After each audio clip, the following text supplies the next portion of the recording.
Sahajo by, उनका एक पद है, पद के शब्द सुनिएगा।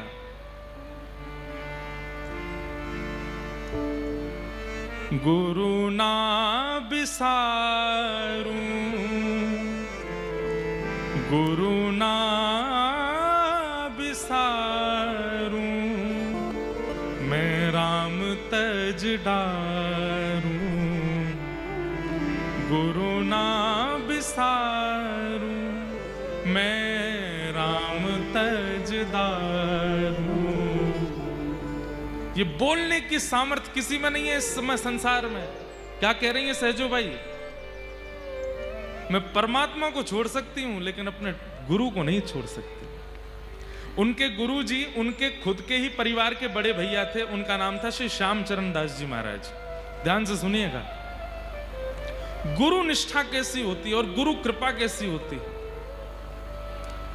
सहजो बाई अपने विवाह के मंडप में बैठी थी, अपने पारिवारिक एक बड़े भैया थे, उनको उनकी रहनी से उन्होंने उनको अपना गुरु मान लिया। उनके विचार, उनकी रहनी, उनकी बातों से उनको अपना गुरु मान लिया। जब वो विवाह मंडप में बैठी तो सारा परिवार इकट्ठा हो गया। फेरे का समय आया तो उठी नहीं। पिता ने कहा, बेटी फेरे लेने हैं, तुम उठ क्यों नहीं रही हो? तो सहजो बाई कहती हैं, हमारे गुरुदेव नहीं आए, श्यामचरण दास जी नहीं आए। परिवार के लोग बोले, वो तो घर परिवार छोड़ चुके हैं, विरक्त हो चुके हैं, महात्मा हो चुके हैं, वो विवाह में कैसे आएंगे? सहजो बाई बोली, मैं विवाह तभी करूंगी जब मेरे गुरुदेव आके आशीर्वाद देंगे। पूरा परिवार दौड़ा दौड़ा गया, बीच में ब्याह रुका है। सबने जाके प्रार्थना की कि सहजो फेरे नहीं ले रही है, वो कह रही है आप जब आओगे आपको देख करके विवाह करेंगी। श्यामचरण दास जी महाराज ने मन बनाया और विवाह में ना जाने वाले महापुरुष आए। जैसे सहजो बाई को देखा, पता नहीं उनके चित्त में क्या भावना आई और सिर पर हाथ रख के तुरंत आज्ञा कर दी, सहजो गुरुदेव आपकी आज्ञा हो तो मैं फेरे ले लूं, मैं विवाह कर लूं। तो गुरुदेव ने आज्ञा कर दी कि मत करो, ये विवाह तुम्हारे लिए उचित नहीं है। तुम्हारे अंदर जो निष्ठा है, जो भावना है, जो प्रेम है संतों के प्रति, भगवत प्रति, गुरु के प्रति, उससे तुम्हारा गृहस्थ में प्रवेश करना उचित नहीं होगा, अन्याय होगा, मत करो। परिवार के लोग चकित रह गए, ये कैसे हमारे गुरुदेव ब्याह में आके ब्याह रुकवा दिया, उसके मुंह पे बोल रहे हैं कि तुम ब्याह मत करो। सहजो बाई ने तुरंत अपना सब ब्याह का वस्त्र सब उतार दिए और सामान्य वेश धारण कर लिया। बोले गुरु आज्ञा हो गई, अब ब्याह नहीं करूंगी। चली गई सब छोड़ करके। दिल्ली में स्थान है सहजो बाई का, और वहीं रह करके बस अपने गुरु का स्मरण करती। एक दिन उनकी गुरु निष्ठा पर ठाकुर जी रीझ गए। इतना प्रेम, इतनी निष्ठा गुरु के प्रति रखती हैं, गुरुदेव को प्रार्थना करके आई हैं कि हे गुरुदेव आप मेरी कुटिया पर प्रसाद पाने आओ। तो श्री श्यामचरण दास जी ने एक समय दे दिया कि हम इतने प्रहर पर तुम्हारे यहां आएंगे। उसी दिन ठाकुर जी भी रीझ गए उनकी भक्ति से। सब लोग इधर देखो, ध्यान से सुनना। गुरु जी ने कहा कल हम इतने प्रहर पे तुम्हारी कुटिया आएंगे प्रसाद पाने के लिए।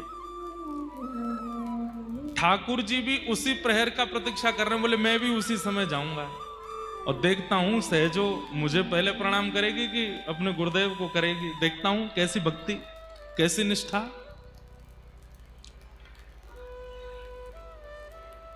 सहजो बाई अपने हाथ में पूजा का थाल लेकर के द्वार पर खड़ी हैं और तभी सामने मार्ग में दिखाई देते हैं श्यामचरण दास गुरुदेव। गुरुदेव को देखते ही नेत्रों से अश्रुपात होने लगे, रोम रोम कंपित होने लगा, मेरे सदगुरुदेव भगवान पधार रहे हैं।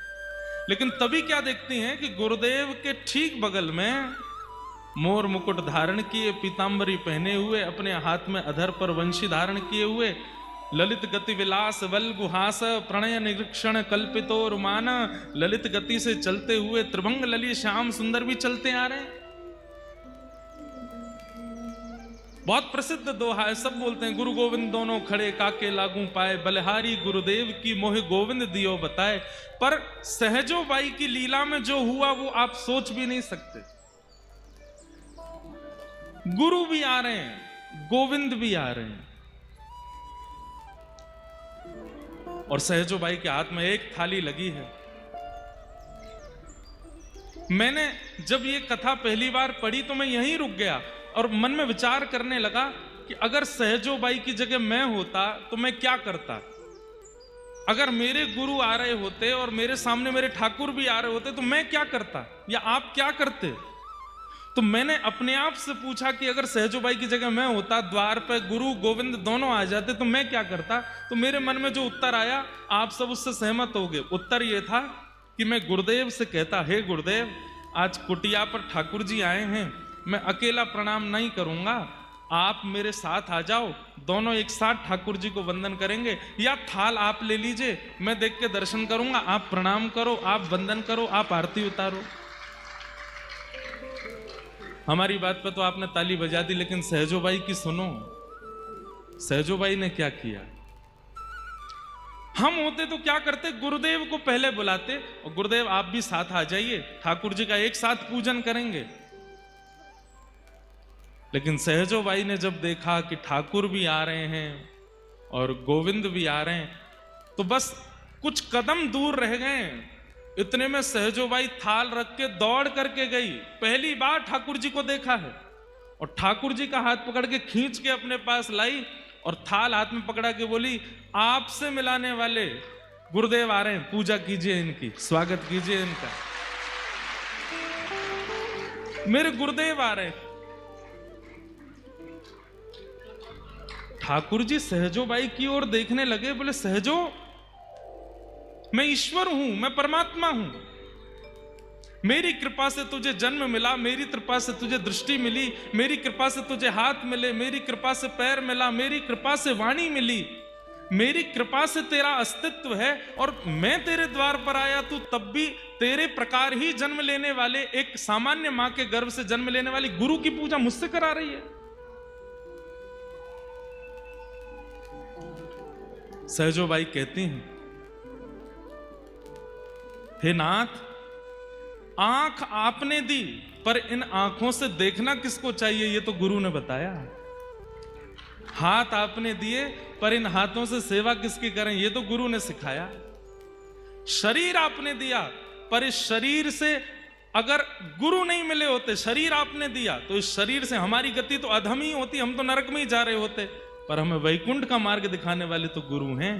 आपने पंच इंद्रियां दी, आपने सब कुछ दिया, पर इन सब कुछ का सदुपयोग सिखाने वाले तो गुरु है ना। अब ज्यादा बात नहीं बनाओ, चलो गुरुदेव की पूजा करो। ठाकुर जी के नेत्र सजल हो गए और पहली बार इतिहास में ऐसा हुआ, शिष्य बगल में खड़ा है, गुरुदेव सामने खड़े और ठाकुर जी दोनों की आरती उतार रहे हैं, सहजो बाई। और तब सहजो बाई ने एक पद गाया। वो पद कल से ही, जब से मैंने दद्दा जी का रूप देखा है और जब से इनके समस्त शिष्य परिकर को मैं देख रहा हूं, तब से ये पद मेरे मन में आ रहा है बार बार। सहजो बाई गाती हैं अपने गुरुदेव के लिए। और एक अभी आगे तो बहुत लीला हुई, अंदर घर में गए तो फिर वहां होड़ लगी, एक आसन लगा, ठाकुर जी बोले मैं बैठूंगा।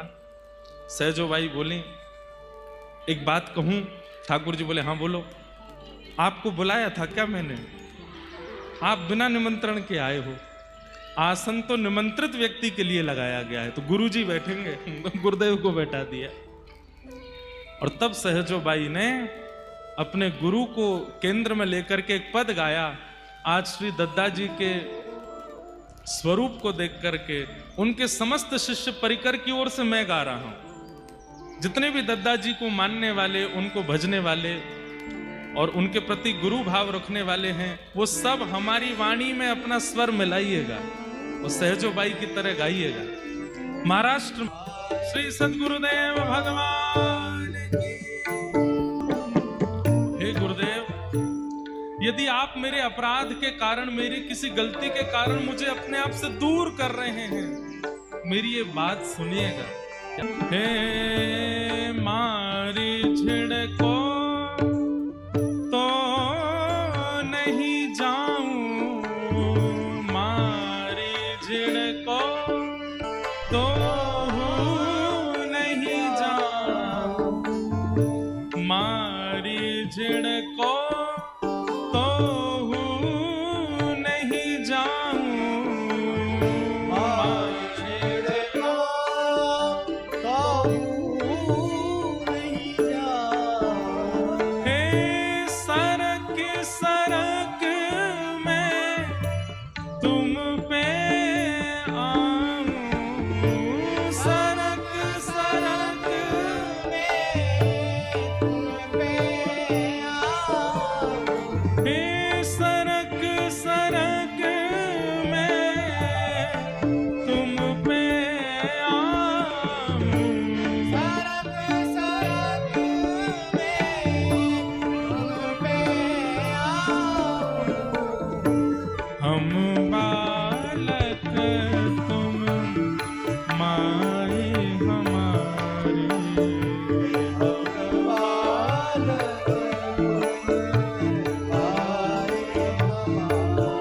ऐसी सहजो बाई